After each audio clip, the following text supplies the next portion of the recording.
Hey, I'm Kristen Jensen, and I'm a graduating senior at University of Washington. For my final project at UW, I decided to do a cultural study of Pokemon Go. I found out some super interesting things, and I'd love to share it with y'all. Now, in case you haven't noticed, Pokemon Go seems to have infiltrated every part of American pop culture recently. People all over the country are getting out of their houses, going for walks, running, or bicycling with phones in hand in hopes of catching these elusive digital creatures. For those who have been aggressively ignoring popular culture, Pokemon Go is a location-based augmented reality app for Android and iPhone devices. That is, players travel around the real world and interact with features in-game that appear because of the location on their cell phones. It's developed by Niantic and the Pokemon Company, and as of mid-August 2016, there have been an estimated 200 million downloads worldwide. To give you an idea of how significant that is, that's the entire population of Brazil. Or to put it another way, the amount of people that follow Katy Perry and Justin Bieber on Twitter combined. Or approximately the number of people on the 405 during rush hour. What makes Pokemon Go so popular, though?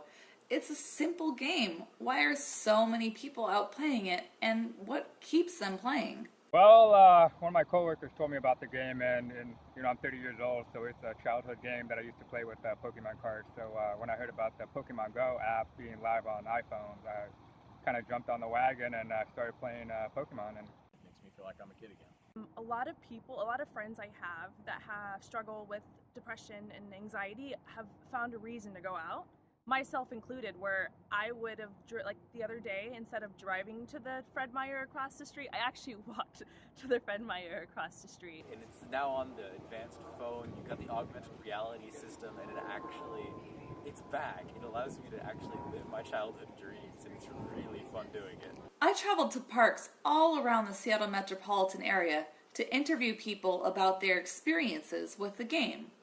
I also got friends and friends of friends to answer and share an online poll. This resulted in a wealth of qualitative information from people located all over the United States. When talking about why they started playing, most people said that they were already a fan of the Pokemon franchise, while others stated that their friends started playing it and then they started playing too, or that they were particularly interested in the augmented reality aspect of the game. While this qualitative data is super helpful, it didn't quite give me the full picture. Strap in, 'cause it's science time, baby. First of all, we're all addicted to gamification. Gamification is the act of applying game design to everyday tasks to help motivate people towards a goal. Basically, making it fun or interesting to do something mundane. We see it in everyday things like grocery store rewards cards, fast food contests, and fitness tracking apps. Pokemon Go gamifies walking around and exploring areas in your neighborhood. With the soon-to-be released updates, it will even gamify talking to friends and meeting new people as well. Speaking of fitness tracking apps, we are in love with self-tracking right now. Gina Neff, a sociologist who studies the impact of new communication technologies, says that we have always been interested in quantification of our daily activities, but our technology now allows for it to be so easy to do so that it's almost like an extension of ourselves. This has created a norm in our society of tracking calories consumed, heart rate, blood pressure, sleep patterns, exercise performed, distance traveled, games played, movies watched, and much, much more.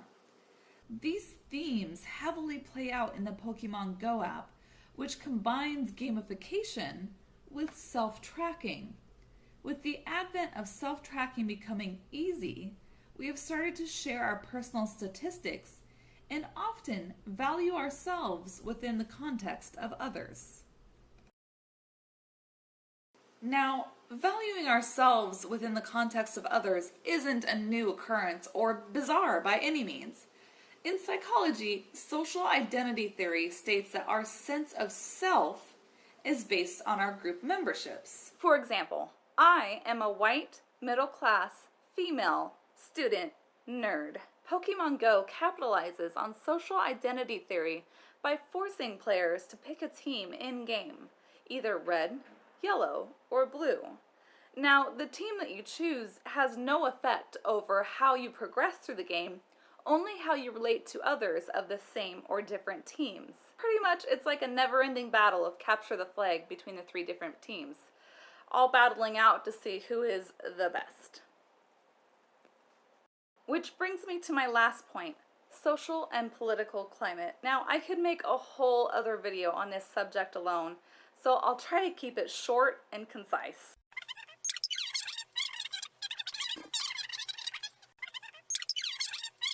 To conclude, we live in very polarized times right now, with all of the injustices, lies, and misinformation floating around.